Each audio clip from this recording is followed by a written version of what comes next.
የፊንሐስ ሚስት ልትወልድ ተቃርባ ነበር። ስለዚህ ልጅ ተወለደ። ምን ተወለደ? ወንድ ልጅ። ትልቅ ነገር። አንድ እስራኤላዊ ወንድ ልጅ ተወለደ ማለት ለአንድ እስራኤላዊ የሚገርም ነገር። ወደ ልቧ አላስገባችው። ለምን? ክብር ከእስራኤል ለቋል።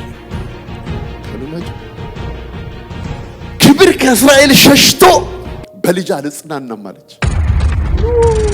ይሄ ምን ስብስብ ልዩ የሚያደርገው ምንድን ነው? ዩናይትድ ኔሽንም ይሰበሰባል አይደል? የኢትዮጵያ ፓርላማም ይሰበሰባል። ብዙ ስብሰባዎች በምድር ላይ አሉ።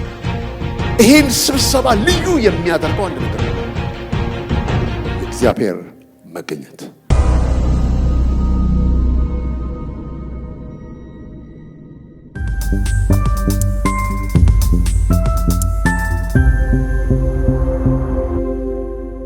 ሶስተኛ ሳምንታችንን ጀምረናል። 4 ሐሳቦች ነው እንግዲህ ያየን ያለነው። የመጀመሪያው ሳምንት የመጀመሪያው የእግዚአብሔር ሐሳብ ሰው በህልውና ውስጥ እንዲኖር ነው የሚል ነው። በቃ ሌላ አጀንዳ የለውም። ፈርስት ፕላን እግዚአብሔር የሰው ልጅ ከፈጠረው በኋላ ያስቀመጠው በህልውና ውስጥ ነው የሚለውን የመጀመሪያው ሳምንት አየን። ሁለተኛው ሳምንት ላይ ደግሞ አዳምን ወይንም ሰውን ከህልውናው የሚያወጣው ነገር ምንድን ነው ብለን ተመለከተን አይደል? ላስት ዊክ ያየነው እሱን ነው። ስለነ ሙሴ ስለነ ሶምሶን እንዴት ከህልውናው ውስጥ እንደወጡ፣ ኃጢአት እንዴት ከህልውናው ሰውን እንደሚያወጣ። ኃጢአት ብለን ስንል ደግሞ ይሄ ኖርማል ኃጢአት ሳይሆን የድግግሞሽ ኃጢአት ሃቢቹዋል ሲን ብለን የምንጠራው ኃጢአት እንዴት ሰውን ከህልውናው እንደሚያወጣ፣ ሰው ከህልውናው ሲወጣ ደግሞ ተቀበዝባዥ እንደሚሆን፣ ቃየል የሚያገኘኝ ሁሉ ይገድለኛል ብሎ ሲናገር እንደነበረ፣ ሬስትለስ እንደሚሆን ሰው። ምክንያቱም እንዲኖር የተፈጠረው በህልውናው ውስጥ ስለሆነ ተቀበዝባዥ ይሆናል ሰው ያለ ህልውናው መኖር ሲጀምር። በተለይ በመጀመሪያው ሳምንት ላይ ደግሞ ያየነው ስለ ምስራቁ በር ተመልክተናል እና በመካከላችን ሚሊ ያንን ቦታ እንደጎበኘው ሲነግረኝ ነበር። ፊዚካሊ ሄዶ አይቶታል። እኔ ራሴ ማየት ከመፈልገው ቦታ አንዱ የምስራቁን በር ነው። ይጎበኛል እና ሚሊ አይቶት ያየውን ነገር እየነገረኝ ነበር እና የምስራቁን በር ሚስጥር ብዙ ነገሮች ተመልክተናል። ዛሬ የምናየው ወሳኝ ነገር ነው። ዛሬ የምናየው እንዴት በህልውና ውስጥ እንኖር። የመጀመሪያው ሰው እንዲኖር የተፈጠረው በህልውና ውስጥ ነው አለን። ሰውን ከህልውናው የሚያወጣው ኃጢአት ነው አለን አይደል? ይሄንን ነው በተከታታይ ሳምንታት ያየነው። ዛሬ ደግሞ እንዴት ነው በህልውና ውስጥ የምንኖረው፣ ድዌል የምናደርገው ህልውናውን እንዴት ነው? በህልውና ውስጥ ለመኖር የመጀመሪያው ነገር ሰው ዳግም መወለድ አለበት። ሰው ዳግም መወለድ አለበት። ዳግም ያልተወለደ ሰው፣ አሁን እዚህ ዓለም ያልተወለደ ሰው ከዚህ ዓለም ጋር ንክኪ ሊኖረው አይችልም። በዚህ ዓለም የሚከናወነውን ነገር ሊሰማ አይችልም። ልክ እንደዚሁ ከእግዚአብሔር ዓለም ጋር ለመገናኘት ዳግም ሰው መወለድ እንዳለበት መጽሐፍ ቅዱስ ይነግረናል። ህልውና የሚለው ቃል ተለምዷል። ምድራችን ላይ አሁን በጣም ይወራል ስለ ህልውና፣ በጣም ስለ ህልውና ይዘመራል። ኒጀርሲን እንደምወደው ነገር ምንድነው? ስለ ህልውና መዘመር ብቻ ሳይሆን ህልውናውን ኤክስፒሪየንስ እናደርጋለን። የእግዚአብሔር መኖር መገኘት በመካከላችን አለ። ስለዛ እግዚአብሔርን እጅግ አድርጌ አመሰግነዋለሁ። ስለዚህ ምድሪቷ ላይ በጣም ስለ ህልውና ይዘመራል፣ ሲነገርም እሰማለሁ። የእግዚአብሔር አጀንዳ ግን እንድንዘምረውና እንድንሰብከው እንድናወራው ሳይሆን በህልውና ውስጥ እንድንኖር። የተጠማሁት ህልውናውን ነው፣ ህልውናው ያስፈልገኛል ብለን በህልውና ውስጥ ካልኖርን ትርጉም የለውም። እንግዲህ በህልውና ውስጥ ለመኖር የመጀመሪያው ነገር መጽሐፍ ቅዱስ የሚነግረን እግዚአብሔርን መፈለግን። እግዚአብሔርን መፈለግን 313 ጊዜ ስለ መፈለግ በመጽሐፍ ቅዱሳችን ውስጥ ተጽፏል።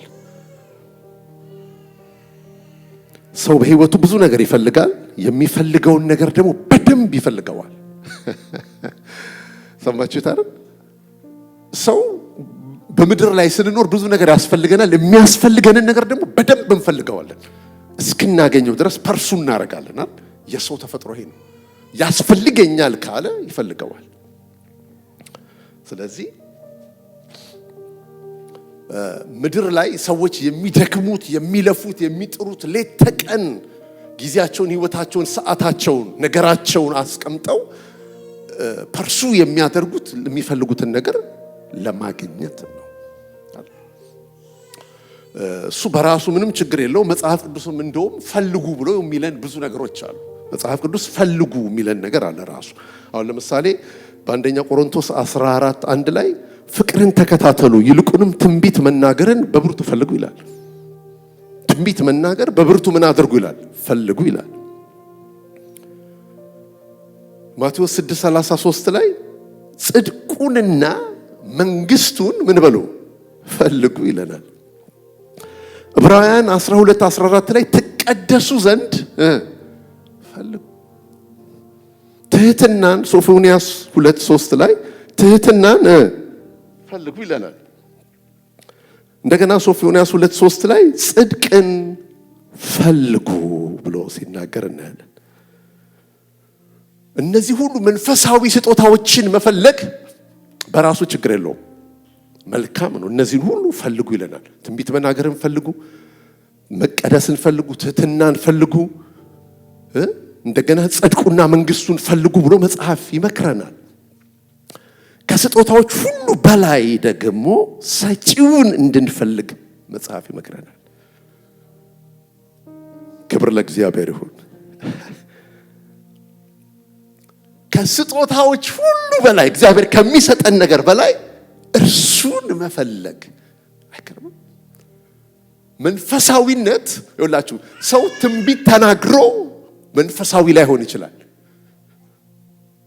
ሰማይ አፕሪሼት ላያደርገው ይችላል። ጽድቁና መንግስቱን ፈልጎ እግዚአብሔርን ባይፈልገው ሰማይ መንፈሳዊ ነው አይለው የሚያሰውይ። እነዚህ ነገሮች መፈለግ መልካም ነው። ነገር ግን መጽሐፍ ሲናገር እኔን ፈልጉ። አንድ ነገር ልንገራችሁ፣ እግዚአብሔርን መፈለግ የሚያስፈልገው ለምንድን ነው ካላችሁ፣ ፈልጉኝ ስላለ አይከረም። ራሱ እግዚአብሔር ምን በሉኝ ብሏል? ፈልጉኝ። መፈለግ የሚፈልግ አምላክ ነው። ስሙኝ፣ በጣም ከዚህ በፊት በብዙ አቅጣጫ በብዙ መንገድ እዚህ ቤተክርስቲያን ውስጥ ተናግረነዋል። አንድ ሰው የመጣ የሚፈልገውን ነገር ካንቺ እየወሰደ ግን ለአንቺ ጊዜ ባይኖር አንቺን ባይፈልግሽ በሰው ቀመር በሰው ካልኩሌሽን እንኳን ከባድ ነው። አንዳንድ ሰዎች የሚፈልጉት ነገር ሲኖር ይደውሉላቸዋል። አለቀ።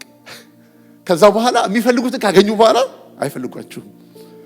ይሄ ሰው ምንድን ነው የፈልገው ትላለች።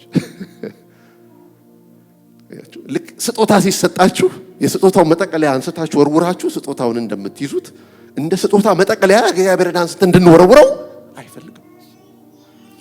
እሱን እንድንፈልገው መጽሐፍ ይነግረናል። ይኸውላችሁ በመጽሐፍ ቅዱስ ውስጥ በሁለቱም ኪዳን ያልተቀየረ አንድ ነገር ቢኖር እግዚአብሔርን መፈለግ ነው። በሁለቱም ኪዳን በመዝሙር 14:2 ላይ የሚያስተውል እግዚአብሔርን የሚፈልግ እንዳለ ያይ ዘንድ እግዚአብሔር ከሰማይ የሰው ልጆችን ተመለከተ ይላል። ምን የሚል የሚያስተውል አስተዋይ ሰው ማለት እግዚአብሔርን ምን የሚል ነው? የሚፈልግ። ካን ዩ ኢማጂን እግዚአብሔር ከሰማይ ሆነ ወደ ምድር እኔን የሚፈልግ ሰው አለ ወይ ብሎ ይመለከታል። አይደል? ከሰማይ ወደ ምድር ተመለከተ ይላል። በዕብራውያን 11:6 ላይ እግዚአብሔር እንዳለ ለሚፈልጉትም ዋጋ እንዲሰጥ ያምን ዘንድ ያስፈልገዋል። እግዚአብሔር እንዳለ ምን ለሚሉት? ለሚፈልጉት። እግዚአብሔር ዋጋን ይሰጣል። እግዚአብሔር በሁለቱም ኪዳን ይፈለጋል።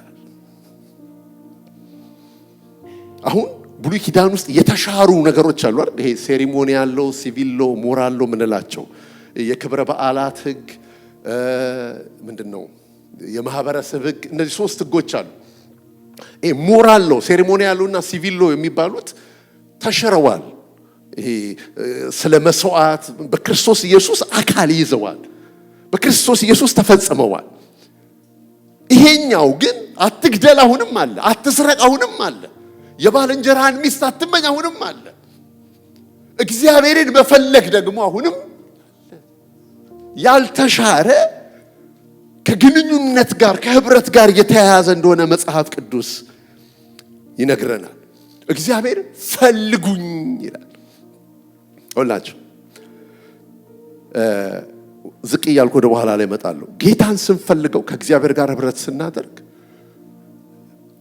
የሆነ ጓደኛችሁን ካፌ ቀጥራችሁ እንደምታገኙት ገብቷችኋል? ፍሬንዳችሁ ጋር አብራችሁ እንደምታሳልፉ ይሄ ካዥዋሊም አይነት አፈላለግ አይፈልግም እግዚአብሔር። እንደዚህ አይነትን አፈላለግ መጽሐፍ ቅዱስ ኢንካሬጅ አያደርግም። ልብ የሌለበት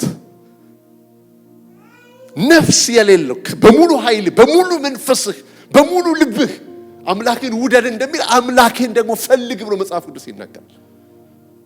ስለዚህ መጽሐፍ ሲነግረን ስርዓት አለው ይላል። ለዚህ ነው በመጽሐፍ ቅዱስ ሲናገር በአንደኛ ዜና መዋዕል ላይ እንደ ስርዓቱ አልፈለግነውምና ይላል። እንደምን? እስቲ እንደ ስርዓት በሉ። እንደ ስርዓት እግዚአብሔር ሲፈለግ ስርዓት አለው፣ ወግ አለው፣ ፕሮቶኮል አለው። ክብር ለእግዚአብሔር ይሁን። በአንደኛ ዜና 15:13 ላይ እንደ ስርዓቱ አልፈለግነውም ይላል። በአንደኛ ዜና መዋዕል 13:3 ላይ ደግሞ በሳኦል ዘመን አልፈለግነውምና የአምላካችንን ታቦት ወደኛ እንመልስ አላቸው ይላል። በሳኦል ዘመን ምን አላልነውም? አልፈለግነውም ይላል። ይገርማል። ከዚህ በፊትም ነግራቸዋለሁ። በሳኦል ዘመን ያልተፈለገ ነገር ቢኖር የእግዚአብሔር ሕልውና ታቦቱ አልተፈለገም። በሚገርም ሁኔታ ስሙኝ፣ 40 ዓመት ሲነግስ ታቦት የለም፣ ሕልውና የለም፣ መገኘት የለም። 40 ዓመት ያለ ሕልውናው ያለ መገኘቱ ሳኦል ነግሷል። መኖር ለምንደዋል። የሲወራም ሳይ ምለው ገብታችሁ ሕልውናው መገኘቱ ሳይኖር እግዚአብሔር ሳይፈለግ የሃይማኖት ስርዓቶች ሊካሄዱ ይችላሉ። ስሙኝ፣ የመሰብሰባችን ይሄ ምን ስብስብ ልዩ የሚያደርገው ምንድነው? ዩናይትድ ኔሽንም ይሰበሰባሉ አይደል? የኢትዮጵያ ፓርላማም ይሰበሰባል። ብዙ ስብሰባዎች በምድር ላይ አሉ። ይሄን ስብሰባ ልዩ የሚያደርገው አንድ ነገር ነው፣ የእግዚአብሔር መገኘት። እግዚአብሔር በሌለበት ነው ሳኦል 40 ዓመት የነገሱ። ከባድ ስሙኝ። ታቦቱ የሸሸው መቼ ነው? እንግዲህ ታቦት ላይ ምን አለ? 10ቱ ትእዛዛት የተጻፉበት ነው ታቦት ማለት አይደል? ታቦቱ የሚቀመጠው ቅድስተ ቅዱሳን ውስጥ ነው። አደባባይ አለ አይደል? እንደገና ደግሞ ቅድስቱ አለ፣ ቅድስተ ቅዱሳን ደግሞ አለ። ሶስተኛው ክፍል ቅድስተ ቅዱሳን ውስጥ የእግዚአብሔር ታቦት አለ፣ የእግዚአብሔር ሕልውና አለ። አሁን ለምሳሌ እግዚአብሔር መኖሩን የምታውቁት ቅድስተ ቅዱሳን ውስጥ ሰው ገብቶ አይቀልድም። ፕሬዘንስ ፕሮቶኮል አለው። ካበላሸ ይቀሰፋል። በብሉይ ኪዳን ተጎትቶ ነው የሚወጣው። ለምን? የእግዚአብሔር ፕሬዘንስ መገኘት ያለበት ቦታ። ይኸውላችሁ ታቦቱ የለም ማለት ሕልውናው የለም ማለት ነው። ሳኦል በኖረበት ዘመን አልፈለገውም። ይሄ የሆነው በኤሊ ዘመን ነው። በኤሊ ዘመን የኤሊ ልጆች ምናምንቴዎች ነበሩ ይላል መጽሐፍ ሲናገር። አይገርም? ምናምንቴ ያላቸው ሰዎች አሉ መጽሐፍ ቅዱስ። የኤሊ ልጆች ንጉስ ነው ኤሊ በዛ ዘመን አይደል? ካህን ነው። የካህን ልጆች ናቸው። የእግዚአብሔርን ቁርባን ይንቁ ነበሩ። የእግዚአብሔር ድምጽ ራእይ የማይገለጥበት ከባድ ዘመን ነበር። ያኔ ነው የሸሸው ክብሩ። ስሙኝ አንድ ነገር፣ እኔ የፊንሐስ ሚስት ይላል መጽሐፍ ቅዱስ ሲናገር፣ የፊንሐስ ሚስት ልትወልድ ተቃርባ ነበር ይላል መጽሐፍ ሲናገር። የፊንሐስ ሚስት ልትወልድ ተቃርባ ነበር። ስለዚህ ልጅ ተወለደ። ምን ተወለደ? ወንድ ልጅ። ትልቅ ነገር። አንድ እስራኤላዊ ወንድ ልጅ ተወለደ ማለት ለአንድ እስራኤላዊ የሚገርም ነገር ነው። ለምን? አንድ አይሁዳዊ ሲጸልይ ምን እያለ ነው የሚጸልየው? ሴት ስላላደረከኝ አመሰግናለሁ ከቅልፉ ሲነሳ ጠዋት። ሁለተኛ አሕዛብ ስላላደረከኝ አመሰግናለሁ ነው የሚለው። ስለዚህ ወንድ ልጅ ተወልዶልሻል አሏት። ስለዚህ ምን ይበልሽ? ደስ ይበልሽ አሏት። ልክ እኛ ሀገር ወንድ ልጅ አንዳንድ ቦታዎች ወንድ ልጅ ሲወለድ ይተኮሳል፣ ወራሽ መጣ ተብሎ በሬ ምናምን ሁሉ ይታረዳል። በቃ እና እቺ ሴት አይዞሽ አሏት። ሴት አይደለም የተወለደው፣ ምንድነው? ወንድ ነው አሏት። ወደ ልቧ አላስገባችው ይላል። ለምን? ክብር ከእስራኤል ለቋልና። ከነማጅ ክብር ከእስራኤል ሸሽቶ በልጅ አልጽናናም አለች።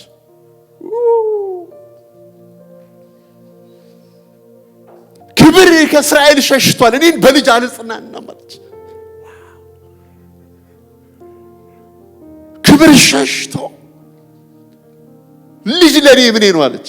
ስለዚህ እንደውም አለች ልጁን ኤካቦድ ብላ ጠራችሁ። ለምን? ክብር ከእስራኤል ሸሽቷል አለች። ሰው በብዙ ነገር ይጽናናል። እኔ ሴትየዋ እንዴት እንደገረመችኝ ልነግራችሁ አልችልም። በተለይ በልቧ አላኖረችውም ይላል። የሰው ማጽናናት ክብር ሸሽቶ ሰው ሊያጽናናኝ አይችልም።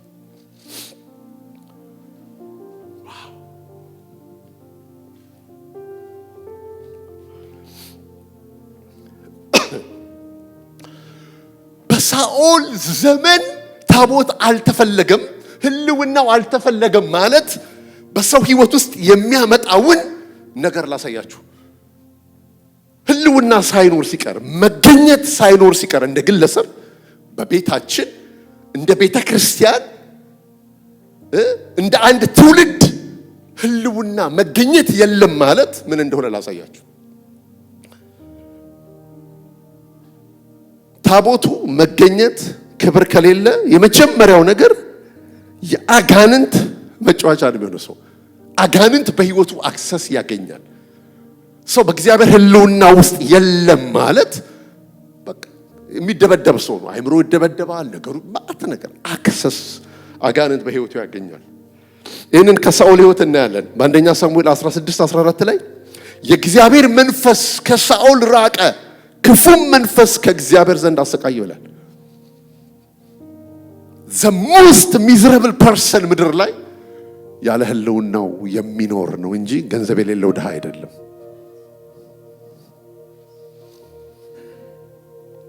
ባዶ የሚባል ሰው መገኘቱ የሌለው ነው፣ ገንዘብ የሌለው አይደለም።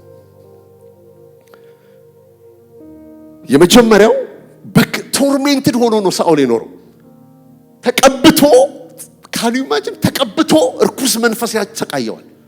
ተቀብቶ አንድ ሁለተኛ፣ በሳኦል ንግስና ዘመን እስራኤል በኢኮኖሚም በፖለቲካም የወደቀች ነበረች። አይገርምም? ሳኦል በነገሰበት ዘመን በኢኮኖሚ የወደቀች ነበረች፣ ፖለቲካሊም ኢንፍሉዌንሻል አልነበሩ። ይሄ ሁለተኛው።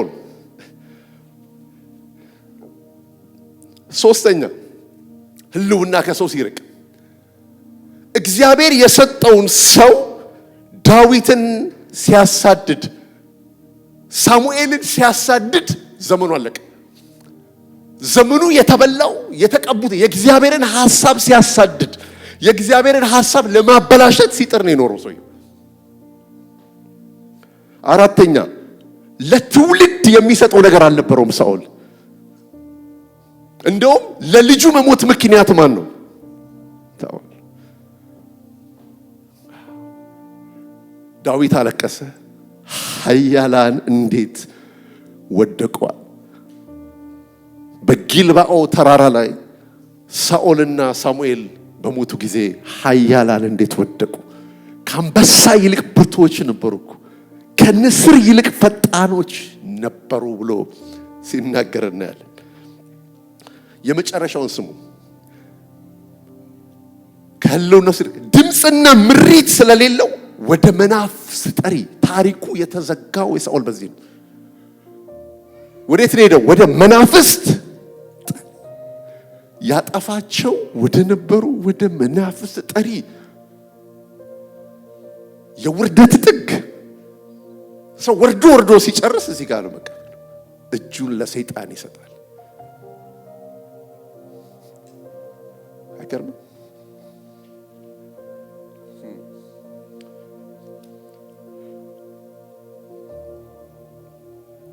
በአንደኛ ሳሙኤል 15:16 ላይ ሳሙኤል ከተገለጠለት በኋላ የተናገረው ነገር ልቤን ይነካኛል። እግዚአብሔር ከኔ ርቋል አለ። በነቢያት ወይም በህልም አልመለሰልኝም። ስለዚህ የማደርገውን ታስታውቀኝ ዘንድ ጠራው አለው ይላል። ሳሙኤል ምን አለው? እግዚአብሔር ከተወህ እኔ ምን ላድርግ?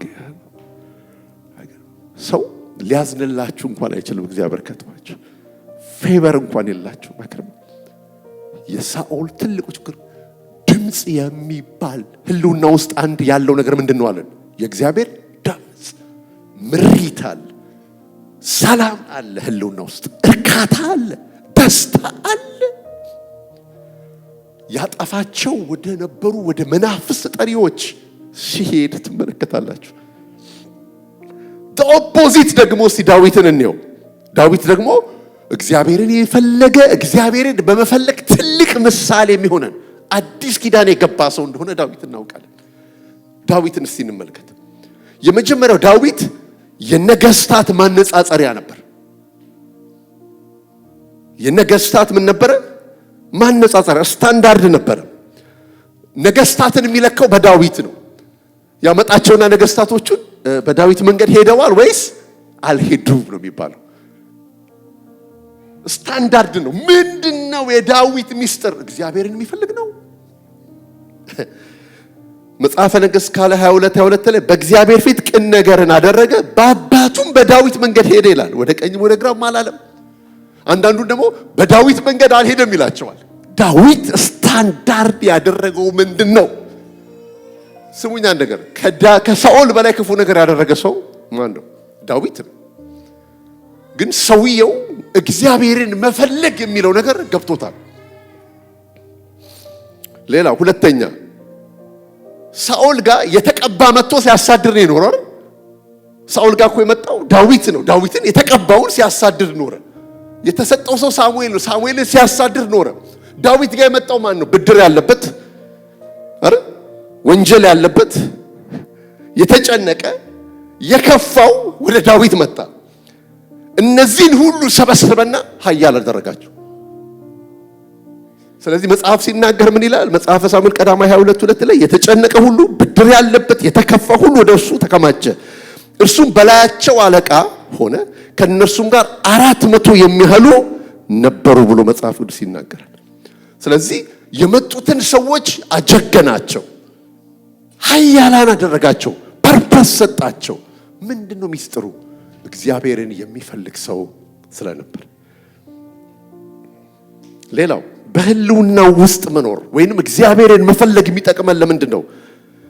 ሶስተኛ በዘመኑ የእግዚአብሔርን ሐሳብ ካገለገለ በኋላ እንቀላፈላል። የእግዚአብሔርን ሐሳብ አገልግለን ማለፍ የምንችለው እግዚአብሔርን የምንፈልግ ሰዎች ስንሆን፣ እግዚአብሔርን ስንፈልግ በህልውናው ውስጥ መኖር እንችላለን።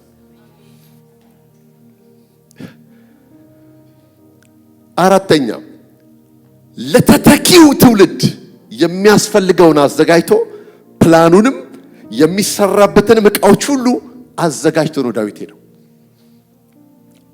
አይገርምም? ፕላኑን የተቀበለው ማን ነው? የመቅደሱን ፕላን፣ የሰለሞንን ቤተ መቅደስ ፕላኑን የተቀበለው ዳዊት ነው። የሚሰራበትንም ነገር ደግሞ ያዘጋጀው ማን ነው? ዳዊት ነው። አንደኛ ዜና 28:2 ላይ ንጉሥ ዳዊት በእግሩ ቆሞ እንዲህ አለ፣ ወንድሞቼ ሆይ ስሙኝ፣ ለእግዚአብሔርና ለቃል ኪዳን ታቦቱ ለአምላካችን እግር ማረፊያ የእግዚአብሔር ቤት ለመስራት እኔ በልቤ አስቤያለሁ። ለስራው የሚያስፈልገውን ሁሉ ምን አድርጌያለሁ? አዘጋጅቻለሁ ይላል። በአንደኛ ዜና 28:11 ላይ ደግሞ ከዚያም ዳዊት የቤተ መቅደሱን መመላለሻ፣ የህንፃውን፣ የዕቃ ቤቶቹን፣ የፎቁን፣ የውስጥ ክፍሎቹን እንዲሁም የማስተሰሪያውን ቦታ ንድፍ ፕላኑን ለሰለሞን ሰጠው ይላል። ከሰጠን ይህንን ለትውልዳችን እንስጥ። ምን ሰጠው ነገር አለ ለልጆቻችን፣ ለትውልድ የምናስተላልፈው ነገር አለ። መገኘቱን እናስተላልፍ። እግዚአብሔርን መፍራት፣ ቅባት፣ ኃይል፣ ክብር ለእግዚአብሔር ይሁን። ዕዳ ትቶ የሚሞሰው አለ አይደል? አንዳንድ ወላጅ ለአባቱ ቁልፍ የካምፓኒ ቁልፍ የሚረከብ ሰው አለ። አንዳንዱ ደግሞ ዕዳ ተቀብሎ የሚጀምር ሰው አለ። ዕዳ ከማስተላለፍ እግዚአብሔር ይጠብቀን። ሌላው በህልውና ውስጥ ሲኖር ዳዊት በጦርነት ውስጥ በእረፍት የኖረ ሰው ነው። ጦርነት አልነበረውም አይደለም። በጦርነት ውስጥ ግን በምን የኖረ ሰው ነው? በእረፍት።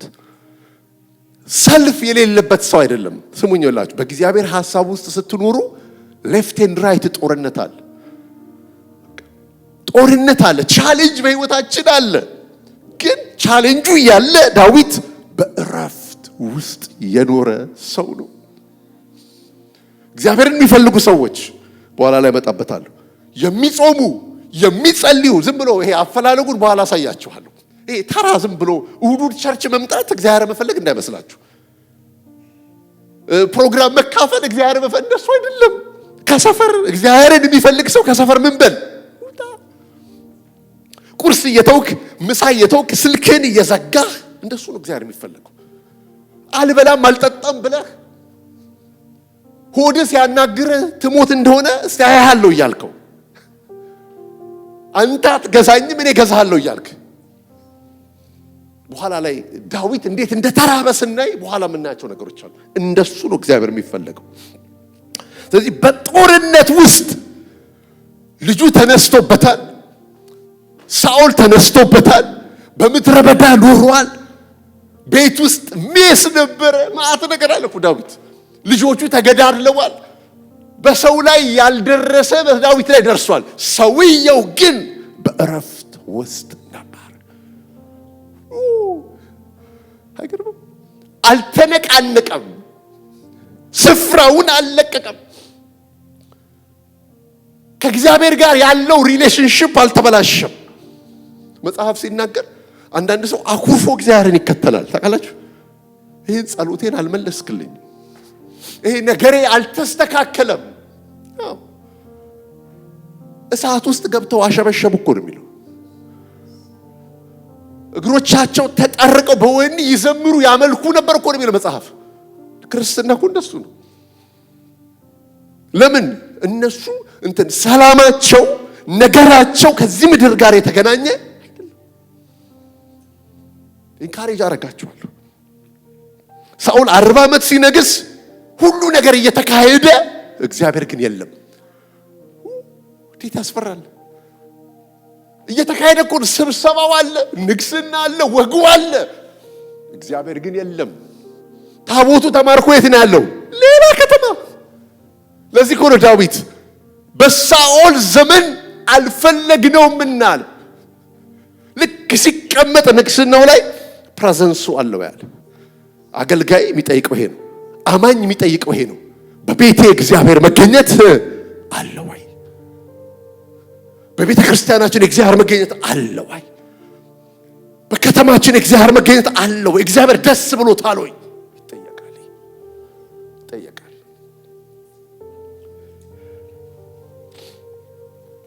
ስለዚህ በህልውና ውስጥ መኖሩ እግዚአብሔርን መፈለጉ ዳዊት ሌላ በህይወቱ ምን አመጣ? ኪዳን እግዚአብሔር ከማንም ሰው ጋር ዝም ብሎ አይገባም። የዘላለም ኪዳን ከማን ጋር ገባ? ከዳዊት የሚመጣው አለ በዚህ የዘር ግንድ ነው አለ። ኢየሱስ ጌታ መሲሁን የማመጣው አለ ክርስቶስ የሚመጣው አለ የዘላለም ኪዳን የሚገባለት ሰው እሱ ነው። ዳዊትም ሲጸልቁ ዘሬ ይባርክ ይላል። ሰውየው ተሻግሮ ሄዷል። ትውልድ የሚያስብ ሰው ከራሱ ያለፈ ሰው ነው። አሁን የማወራው ህይወት ሰው በህልውና ውስጥ ሲኖር እንዴት ቀላል መሰላችሁ? ሲምፕል ነው። ጥረት የማይጠይቅ የሚጠይቀው አንድ ነገር ነው። ምን እንኳን አይጠይቅም። የሆነ ኮምፕሊኬትድ አታድርጉት። የሚፈልገው እግዚአብሔር ልብ ነው። የሚፈልገው ጊዜ ነው። የሚፈልገው አቴንሽን ነው። እስቲ ፈልጉት ታዩታላችሁ። ስጡ አልተባላችሁም። የሆነ ነገር አምጡ ሰው አይደለም ያለው እኮ እግዚአብሔር። ጊዜ ስጡኝ፣ ልብህን ስጠኝ። ይህንን ነው የሚጠይቀው። ስለዚህ በሁለተኛ ሳሙኤል 7:16 ላይ ቤትህን መንግስትህም በፊቴ ለዘላለም ይጠነክራል፣ ዙፋንህም ለዘላለም ይጸናል አለው። ራእይ 22:16 ላይ እኔ የዳዊት ስርና ዘር የሚያበራም የንጋት ኮከብ ነኝ ብሎ ሲናገር እናያለን። ዋው! እግዚአብሔርን እንደ ስርዓቱ መፈለግ ማለት ምን ማለት ነው? በኤርምያስ 29:13 ላይ እግዚአብሔር ምን አለ? እናንተ ትፈልጉኛላችሁ። የሚገርመው እግዚአብሔር መፈለግ ይፈልጋል። አይ በጣም ነው የሚገርመው። መፈለግ ይፈልጋል። እናንተ ትፈልጉኛላችሁ በፍጹም ልባችሁ ከፈለጋችሁኝ ታገኙኛላችሁ። እግዚአብሔር ለካ ለማንም አይገኝም። በፍጹም ልባችሁ ከፈለጋችሁ ታገኙኛላችሁ፣ እኔም እገኝላችኋለሁ። አስምሩበት። በፍጹም ልባችሁ።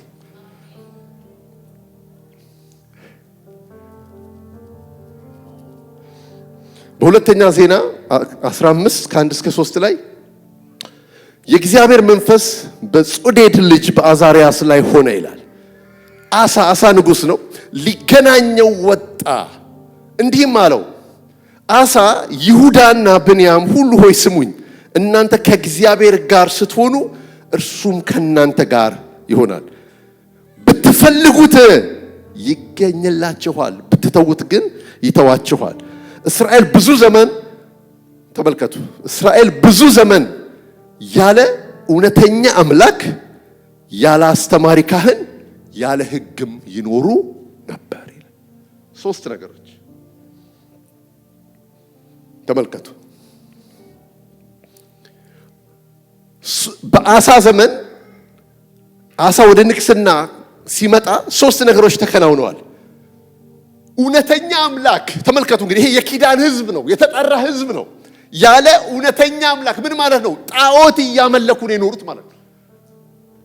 ሁለተኛ ያለ አስተማሪ ካህን፣ የሚሰዋ ሰው ቤተ መቅደስ ውስጥ የለም። ቤተ መቅደስ ውስጥ ያለው ጣዖት ነው። ያለ እውነተኛ ካህን፣ ያለ የሚያስተምር የለም። አስቡት፣ የሚሰዋ የለም፣ የአምልኮ ስርዓት የለም፣ የሚያስተምር የለም። በቤተ መቅደስ ውስጥ ጣዖት እየተመለከ ነው። ሌላው ያለ ህግም ነበሩ ይላል። ህግ የሚባል ነገር የላቸው፣ የሚተዳደሩበት የሚመሩበት ህግ የሚባል ነገር የለም። ሶስት መሰረታዊ ነገሮች ተበላሽተው እንደነበር እናያለን። ከዛ በኋላ እንዴት እንዳስተካከለው ተመልከቱ። አሳ ይኸውላችሁ፣ ነገር ለማስተካከል ስትሄዱ ያበላሻችሁትን ነገር ለማስተካከል አትሄዱ። ይኸውላችሁ ነገር ፊክስ እንዴት እንደሚደረግ ታውቃላችሁ? እግዚአብሔር መፈለግ ጀምሩ። እንደሱ ነው የሚጀምረው። አሳ ያደረገው ይሄንን ነው። ሁለተኛ ዜና 15:12 ላይ የአባቶቻቸውን አምላክ እግዚአብሔርን በፍጹም ልባቸው በፍጹም ነፍሳቸው ይሹ ዘንድ ቃል ኪዳን አደረጉ። ስሙኝ፣ ሰው እግዚአብሔርን ለመፈለግ ኪዳን ይገባል። እነዚህ ሰዎች እግዚአብሔርን ለመፈለግ ኪዳን እንደገቡት አላችሁ። ሰው ለብዙ ነገር ኪዳን ይገባል። ሐዋርያት ሥራ ላይ ሄዳችሁ ስትመለከቱ ፈሪሳውያን ጳውሎስን ሳይገሉ ምግብ ላለመብላት ተማማሉ ይላል። አያችሁ፣ እሱን ሳንገል ምግብ አንበላም። ምን አይነት ፓሽን ነው? ምን አይነት አቅም ነው? እዚህ ጋር ግን የሚነግረን ምንድን ነው? እግዚአብሔርን ለመፈለግ ተማምለው በኪዳን ፈለጉት። ሁለተኛ እግዚአብሔርን በሁለንተናቸው ፈለጉት። አረ አሜን። እግዚአብሔር እንደዚህ በእኛ ዘመን ይፈለግ። አሜን። በምን? በሁለንተና መንፈሳችን፣ ነፍሳችን፣ ስጋችን ሙልጭ ብላችሁ አንዲቫይድድ የሆነ አቴንሽን፣ ያልተከፋፈለ ነገር ለእግዚአብሔር መስጠት፣ ጾምን መቀደስ፣ በፊቱ መሆን። ይሄ እኮ እላችሁ ይሄ መጾም ከኮንፈርት ዞናችሁ ወጣችሁ ስትፈልጉት ሳክሪፊሻሊ የሚደረግ ነገር በሙሉ እግዚአብሔርን ኦነር ያደርገዋል። ሰማችሁ? ሳክሪፊሻሊ ዋጋ ከፍለን የምናደርጋቸው ነገሮች፣ ቁርስ ስንተው፣ ምሳ ስንተው፣ ስልክ ማንሳት ስንተው፣ የምንፈልገውን ሾው ምናምን የሆነ የምናያቸው ነገሮች በቃ እነሱን ትተን የእግዚአብሔርን ነገር ስንፈልግ እግዚአብሔርን ኦነር ያደርገዋል። ስለዚህ ምን እንደሚል ታውቃላችሁ? ከዛ ውጤቱ እግዚአብሔር በሁሉም አቅጣጫ እረፍትን ሰጣቸዋል። ውጤቱ ይሄ ነው። በሁሉም በህይወት አቅጣጫ እረፍትን ይሰጣል። ዋው! ምሳሌ 8:17 ላይ እኔ የሚወዱኝን እወዳለሁ አለ፣ ተግተው የሚሹ ግን ያገኙኛል። ተግተው የሚሹ እግዚአብሔር ለማንም አይደለም የሚገኘው፣ ተግተው ለሚሹት ይገኛል። አሁን የምነግራችሁ እንደ ስርዓቱ መፈለግ ማለት ይሄ ነው። በፍጹም ልብ፣ በፍጹም መንፈስ፣ በፍጹም ኃይል፣ በሁለንተና እግዚአብሔርን መፈለግ። አንድ እኔ ስሙኝ አንድ ነገር፣ ሶስቱንም ሳምንት እየተናገርኩት የዘጋሁባቸው መንገዶች አይታችሁ ከሆነ በዚህ መንገድ ነው የዘጋሁት። መጨረሻ ላይ ስዘጋው መፈለግ እንዳለብን ነው የሚነግረን። ቆላሲያስ ላይ፣ ተሰሎንቄ ላይ ምናምን ሁሉ ገብቼ ላሳያችሁ ይችላሉ እንዴት እግዚአብሔር እንደሚፈልግ። እዚህ ጋር እግዚአብሔርን ልብ የሚይዘው እግዚአብሔር የሚፈልገው ምን አይነት ልብ ነው? ወደዚህ ወደ ትሁት አልችልም ወደሚል በእግዚአብሔር ፊት ስንቀርብ መቅረብ ያለብን። ሌላ መንፈሱ ወደ ተሰበረ ብሮክን ስፒሪት ወይንም የተዋረደ ልብ ያለው። ሶስተኛ በቃሌ ወደሚንቀጠቀጥ ሰው እመለከታለሁ። ሶስቱ ነገሮች ቁልፍ ናቸው። ትሁት፣ መንፈሱ የተሰበረ፣ በቃሉ የሚንቀጠቀጥ። በቃሉ የሚንቀጠቀጥ ማለት ምን ማለት ነው? ለቃሉ ክብር ያለው ሰው ማለት ነው።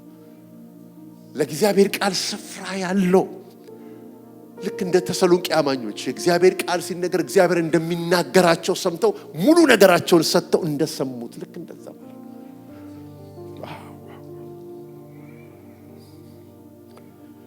ዳዊት እንዴት እንደተራበ ላሳያችሁ የተወሰኑ ነገሮች። ዳዊት ያለው በኤዶሚያስ ምድረ በዳ ነው።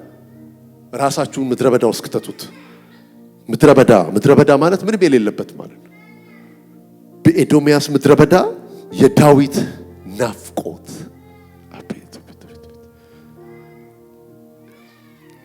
አምላኬ፣ መዝሙር 63:1 ላይ አምላኬ ወደ አንተ ገሰግሳለሁ፣ ነፍሴ አንተን ተጠማች፣ ስጋዬ አንተን እንዴት ናፈቀች፣ እንጨትና ውሃ በሌለበት ምድረ በዳ። አያችሁ፣ እግዚአብሔርን ተመልከቱ። ነፍሴ ያለ ስጋዬ አለ። ነፍሴ እንዴት ተጠማች፣ ስጋዬ እንዴት ናፈቀች። ምን እያለ ነው? በሁለንተናዬ የምናፍቀው አንተን ነው። ይሄ ረሃብ እግዚአብሔር ይጨመርብን። ረሃብ የሚገባችሁ የተራበ ሰው ብታዩ ወይ ብትራቡ፣ የተራበ ሰው ይሉኝታ አያውቅም። የተራበ ሰው ይሉኝታ የሚባል ነገር አጎራ ፕሮቶኮል የለውም። አያችሁ፣ ሬስቶራንት ገብታችሁ ማረብ እዚህ ላይ ምናምን አጠብቁ፣ ምግቡ የታለን ነው። ከዛ በኋላ እንዴ ነው የሚያነሳው? እንደዚህ ነው አለ። ይሄ ፕሮቶኮል የለም። ይሄ ዳይት ነው። ይሄ እንደዚህ ያለው ካሎሪው ብዙ ነው ምናምን አይደለም። የተራበ ሰው ያገኝ ልክ እንደዚህ ነው መፈልጋል። ያለበት ቦታ ደግሞ ምድረ በዳ ነው። እግዚአብሔር ሲረባችሁ የምትሆኑት እንደዚህ ነው። በምድረ በዳ ላይ ሆኖ የተራበው እግዚአብሔርን ለምንድን ነው ዳዊት ያውቀዋል። እዛው መዝሙር 63:5 ላይ ነፍሴ በቅቤና በስብ እንደሚጠግብ ትጠግባለች አለ፣ ከንፈሮቼም ስምህን በደስታ ያመሰግናሉ። አያችሁ፣ ነፍሴ በቅቤና በስብ እንደሚጠግብ፣ ቅቤና ስብ ነፍስን እንደሚያጠግብ አለ። በጣም እኮ ነው የሚገርመው። እኔ የምጠግበውና የምረካው ባንተ ነው። ሰውየው ገብቶታል። ለዚህ እኮ ነው በጽድቅ ፊትህን አያለው አለና ክብርህንም ሳይ ደግሞ እጠግባለሁ አለ። በዚህ ፓሽን፣ በዚህ ልብ፣ በዚህ ረሃብ እግዚአብሔር ሊፈለግ ይፈልጋል። ተመልከቱት። ሁለንተና ምላችሁ ለዚህ ነው በመዝሙር 63 እዛው 6 ላይ በመኝታዬ አለ አስብሃለሁ አለ። ይላችሁ ዳዊት እያሰበ ወደ አልጋው ላይ የሚወጣው እግዚአብሔርን በመኝታዬ አስብሃለሁ አለና በማለዳም ደግሞ ስነሳ አናግርሃለሁ አለ። ክብር ለእግዚአብሔር ይሁን። መወሰድ ታውቃላችሁ? የተወሰደ ሰው በቃ የተወሰደ ሰው ነው ዳዊት።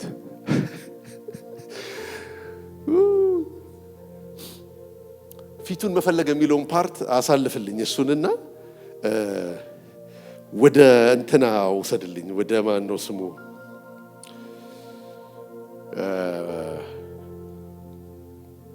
በፍጥሞ ደሴት የነበረው ሰው ዮሐንስ። ስለ ዮሐንስ እንግዲህ አንዳንዱን ነገር ጃምፕ እያረኩ ልሂድ። ዮሐንስ የሚባለው ሰው በልዑል መጠጊያ መኖር ወይም በህልውና መኖር ማለት ምን ማለት እንደሆነ ስሙኝ ይላችሁ።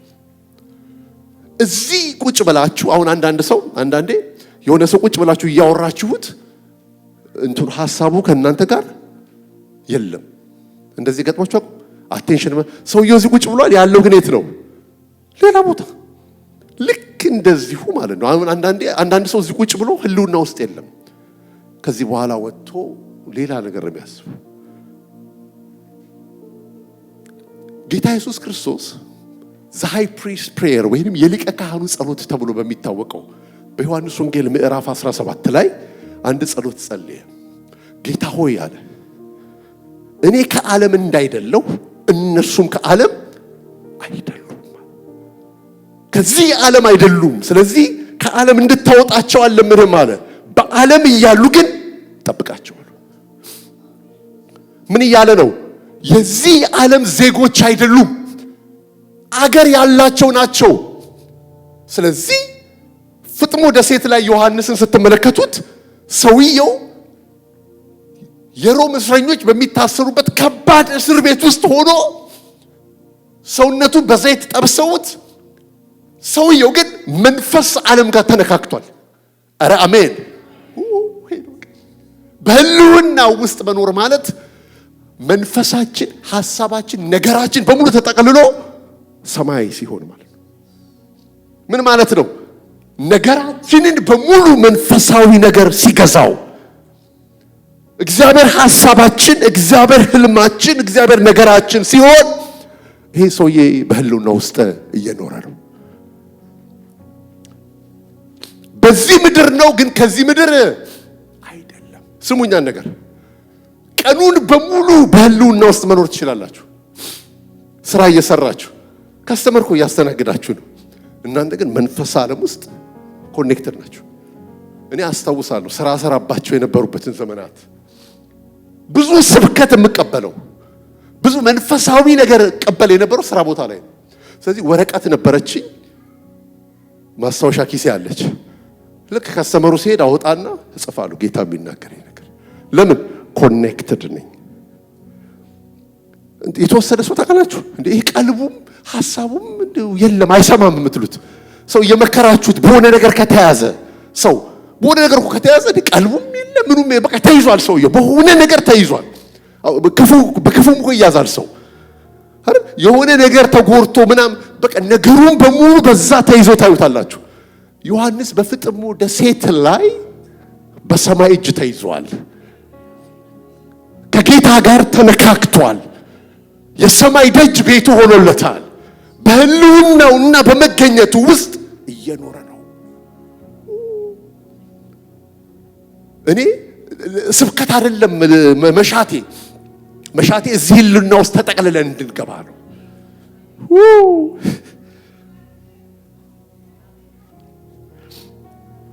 ክብር ለእግዚአብሔር ይሁን። ጳውሎስ ምን አለ? ሁለተኛ ቆሮንቶስ 12:4 ላይ አንድ ሰው ወደ ገነት ተነጠቀ አለ። ሰው ሊናገር የማይነገረውን ቃል ሰማ ይላል። ምን እያልኳችሁ ነው? መንፈስ ዓለም ሪል ነው። አንደኛ የዚህ ዓለም ዜጎች አይደላችሁም እናንተ። መጽሐፍ ሲናገር እናንተ ካላነበባችሁት እኔ ልንገራችሁ። መጽሐፍ የሚለው እንግዶችና መጻተኞች ናችሁ ነው የሚለው። ለዚህ ዓለም እንግዶች ነን። ዓለም ተዘጋጅቶልናል። አገር አለን። አገራችን በሰማይ ነው። የሰማይን ስርዓት የሰማይን ህልውና መገኘት ምድር ላይ ሰው መለማመድ አለበት። ከምሬን ምነግራችሁ ከኮንፈርት ዞናችሁ ካልወጣችሁ አይሆንም። ይኸውላችሁ ልጆቼን ድሮፕ አድርጌ መጣና ከነ ቢጃማዬ ልብሴን ሳልቀይር ቁጭ ብዬ የልጆቹ መምጫ ይደርሳል። ብዙ ጊዜ ነው የምነግራችሁ። እና በቃ አንዳንዴ የሆነ ማድረግ የምፈልገውን ነገር እንኳን ማድረግ አልችልም። ለምንድን ነው በቃ እኔ ላወራው የፈለኩት ነገር ምንድን ነው? ሪል ነው። መንፈስ ዓለም የእግዚአብሔር ዓለም ሪል ነው። ጳውሎስ ሲያዩን እብዶች ብንሆናል ንጉሥ አግሪጳ ፊት እኮ ቆሞ እኔ እኮ ምን ላድርግ አለው። ከሰማይ ለተገለጠልኝ ራእይ እምቢ አላልኩም። ምን ልበል? በደማስቆ መንገድ ላይ የተገናኘኝ ጌታ አለ። ምን ላድርገው? ከጫት ቤት እኮ ነው ያወጣኝ። ከድራግ እኮ ነው ያወጣኝ። ከሞት እኮ ነው ያወጣኝ። አውቀዋለሁ። ነፍሴ ታውቀዋለች። ያለ ምንም ነገር መኖር ይችላል። ሁሉን ነገር ይወሰዱብኝ። ኢየሱስን ግን የማንደራደርበት የማናስነካው ጌታ። አንዴ ደግሞ ከቀመሳችሁት ድራግ ነው ታውቃላችሁ። ህልውና ውስጥ አንዴ ገቡ ሰዎች፣ አንዴ ብቻ መንፈስ ዓለም ጋር የተነካኩ ሰዎች ሌላ ነገር አምራቸው መቃለቅ